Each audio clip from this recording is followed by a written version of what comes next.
ശമ്പളം കൂടുന്നു, പക്ഷേ സമ്പത്തുണ്ടാകുന്നില്ല. നമസ്കാരം, സൺഡേ വൈബ്സിലേക്ക് സ്വാഗതം.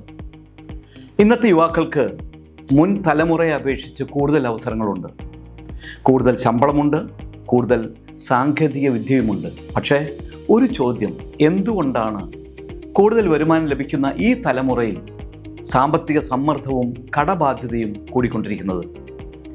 ഇന്ന് പല യുവാക്കളുടെയും ജീവിതം ഒരു മത്സരമായി മാറിയിരിക്കുകയാണ്. സോഷ്യൽ മീഡിയയിൽ ഒരാൾ പുതിയ കാർ വാങ്ങിയാൽ നമുക്കും വേണം, ഒരാൾ വിദേശ യാത്ര പോയാൽ നമുക്കും പോകണം, ഒരാൾ ഏറ്റവും പുതിയ ഫോൺ വാങ്ങിയാൽ നമുക്കും അത് സ്വന്തമാക്കണം. പക്ഷേ പലപ്പോഴും ഈ ജീവിതശൈലി സ്വന്തം വരുമാനത്തിനനുസരിച്ചല്ല, മറ്റുള്ളവരെ കണ്ടുള്ള തീരുമാനങ്ങളാണ്. ഫലമോ ശമ്പളം വരുന്നതിന് മുമ്പ് തന്നെ അത് ചിലവാകുന്നു. ഇന്ന് പലരും സമ്പാദിക്കുന്നതിന് മുമ്പ് ചിലവാക്കാൻ പഠിച്ചവരാണ്.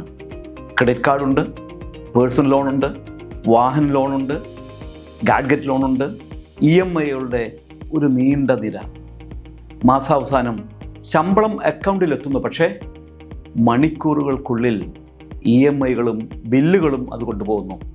അപ്പോൾ ചോദ്യം ചോദിക്കണം, ഞാൻ ഈ ശമ്പളത്തിന് വേണ്ടി ജീവിക്കുകയാണോ, അതോ ശമ്പളം എന്നെ നിയന്ത്രിക്കുകയാണോ? സമ്പന്നരായ ആളുകളും വിജയിച്ച സംരംഭകരും പണം സമ്പാദിക്കുന്നതിന് മുമ്പ് ഒരു കാര്യം പഠിച്ചിട്ടുണ്ട്. അവർ ആദ്യം ചിലവാക്കുന്നില്ല, ആദ്യം മാറ്റിവെക്കുന്നു, ആദ്യം നിക്ഷേപിക്കുന്നു, ബാക്കിയുള്ളത് ചിലവാക്കുന്നു. പക്ഷേ ഇന്ന് പലരും ചെയ്യുന്നത് നേരെ തിരിച്ചാണ്.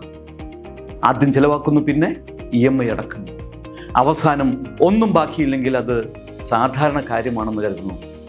ഒരു വലിയ ശമ്പളം നിങ്ങളെ സമ്പന്നനാക്കില്ല, ഒരു വലിയ കാർ നിങ്ങളെ സമ്പന്നനാക്കില്ല, ബ്രാൻഡഡ് ഫോൺ, വാച്ച്, വസ്ത്രങ്ങൾ എന്നിവയും നിങ്ങളെ സമ്പന്നനാക്കില്ല.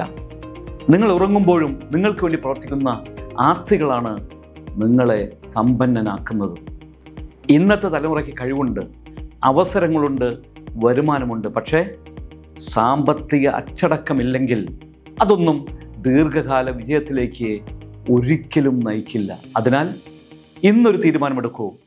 മറ്റുള്ളവരെ ഇംപ്രസ് ചെയ്യാൻ വേണ്ടി പണം ചിലവാക്കണോ, അതോ സ്വന്തം ഭാവി സുരക്ഷിതമാക്കാൻ പണം ഉപയോഗിക്കണോ? ഈ തീരുമാനമാണ് നിങ്ങളുടെ സാമ്പത്തിക ജീവിതത്തെ നിർണയിക്കുന്നത്.